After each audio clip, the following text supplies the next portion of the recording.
George Will is with us, Pulitzer Prize-winning columnist, NewsNation senior political contributor. Good to see you, sir. Before we get to the hearing that we're going to see on television, if Republicans had said they were going to do a similar 2-hour primetime special about Hillary Clinton and Benghazi, would the networks all give them the same airtime? The question answers itself, Leland. What puzzles me is, first of all, how tone-deaf do you have to be to go to a luminary from the mainstream media, which is widely viewed and not mistakenly viewed as a partisan participant in this argument, to produce this. Second, if you have a slightest acquaintance with Congress's legitimate informing function through hearings, you realize you don't need to do this at night. This will be the fourth great event in television committee hearing by Congress. The first was the Kefauver crime hearings, when only 9% of American homes had television sets, but they were all riveted on Congress with the mafioso in front of them. 1953, there was the Army McCarthy hearings that destroyed Joe McCarthy just by exposing him. In 1973, of course, there were the Watergate hearings. And none of these were at night. It's not necessary to be at night. In fact, it's necessary not to do it at night so that you don't say, look at me, because I'm at night, but here's the information I've got. It would have been perfectly fine to do this in the daytime. Okay, then if they know what you know and clearly understand, why do it at night?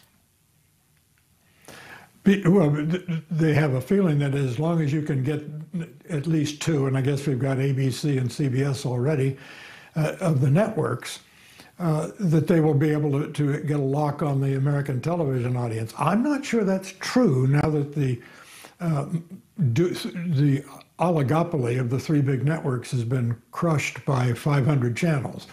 I'm not sure. All you may do is get a flight of American people to other channels and the rich menu of choices they now have. We're going to find out. But I have a feeling this is going to be spectacular. Remember, they're going to have lots of video. That's what television's about, pictures. And remember this, almost everyone at the riot had a video camera, this thing that we all now have. Everyone has in purse or pocket a video camera. And there must be an extraordinary amount of very interesting pictures that we're going to see on Thursday night. Remarkable, and this, again, from Mike's reporting, which has been sensational on this, only a fraction of the surveillance footage from inside the Capitol we've seen. All of the angles were captured. Now a lot more is going to be shown. There's going to be both live and tape of witnesses, sort of this live and pre-taped multimedia presentation, as you point out, with witnesses and then with tape and then with sound and everything else. How does the middle convince the 40% that says this was just a protest, move on, to the understanding that there were some really terrible things that happened on January 6th, and it requires finding the truth and exposing what happened? If nothing else, we see the flip-flop of Republicans from January 7th to modern day. Take a listen to the man who wants to be the House Speaker. That doesn't mean the president is free from fault. The president bears responsibility for Wednesday's attack on Congress by mob rioters. He should have immediately denounced the mob when he saw what was unfolding.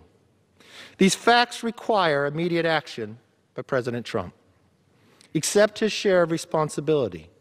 Quell the brewing unrest. I was the first person to contact him when the riots was going on. He didn't see it.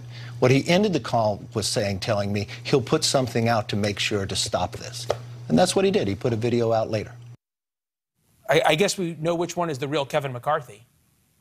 I think what you're going to see is the committee has picked up a gauntlet that the House Republican caucus threw down when it said the events of January 6th were legitimate political discourse. What they're going to do, I think, on Thursday night is say, okay, here's a picture of what these people called legitimate political discourse. You guys decide. Given what's happening in America right now, gas prices, crime, baby formula shortage, the border, we could go on, we've discussed all of them. How does it play politically for Democrats to be seen spending so much time and so much energy and primetime television on an event that happened 18 months ago? It's hard to say how the public is going to respond until the public sees what they have in the way of graphic journalism. But in any case, this will contribute to the general sense of the American fraying of the social fabric.